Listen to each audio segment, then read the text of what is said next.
Amati naftate Komtu na fintawu Amat na jalate Komtu na jalatu Amati naftate Komtu na fintawu Guya rakina kiya Guya ipina kiya Situ na gargare Jesus wala kiya Guya rakina kiya Guya ipina kiya Situ na gargare Jesus wala kiya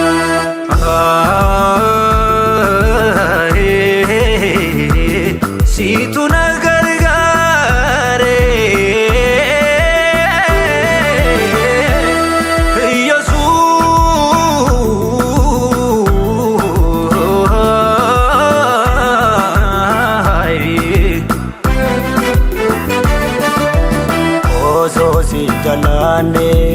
Adina jalate tiga ke kulkulu anab dangalate anora tulbate ipate kodako sina namatae ulfatu koftako anora tulbate ipate kodako sina namatae ulfatu koftako galata ke Jesus ko galata ke injiru yomiyu anafo kanaka ke injiru yomiyu anafo kanaka ke injiru yomiyu anafo kanaka ke injiru yomiyu anafo kanaka ke injiru yomiyu anafo kanaka ke Guya rakina kiya Guya ipina kiya Situ na gargare Jesus wala kiya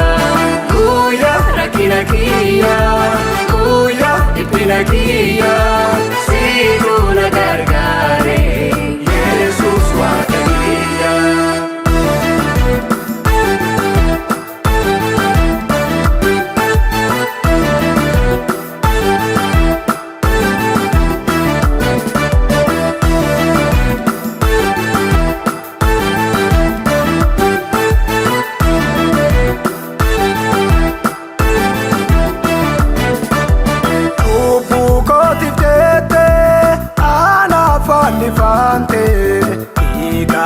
na dikte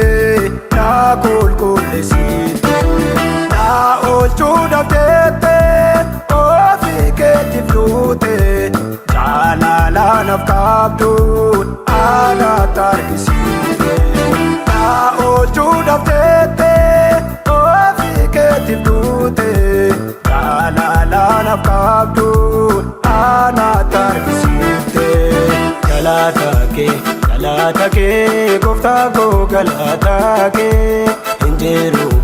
yomiyu anafo kanaka ke galata ke Jesus ko galata ke injiru yomiyu anafo kanaka ke injiru yomiyu anafo kanaka ke injiru yomiyu anafo kanaka ke Guya rakina kiya Guya ipina kiya Situ na gargare Jesus wala kiya Guya rakina kiya Guya ipina kiya Situ na gargare Jesus wala kiya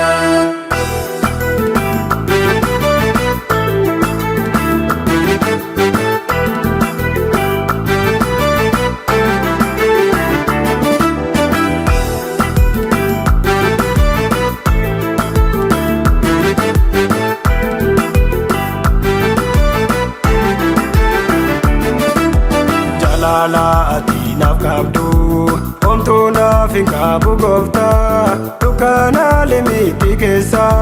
Fute na gote jirata Bako nara fute tu Tate bate fanora enyuno wal sikitesu nafsalta atundumara ako narafutetu bate ol bate fanora enyuno wal sikitesu nafsalta atundumara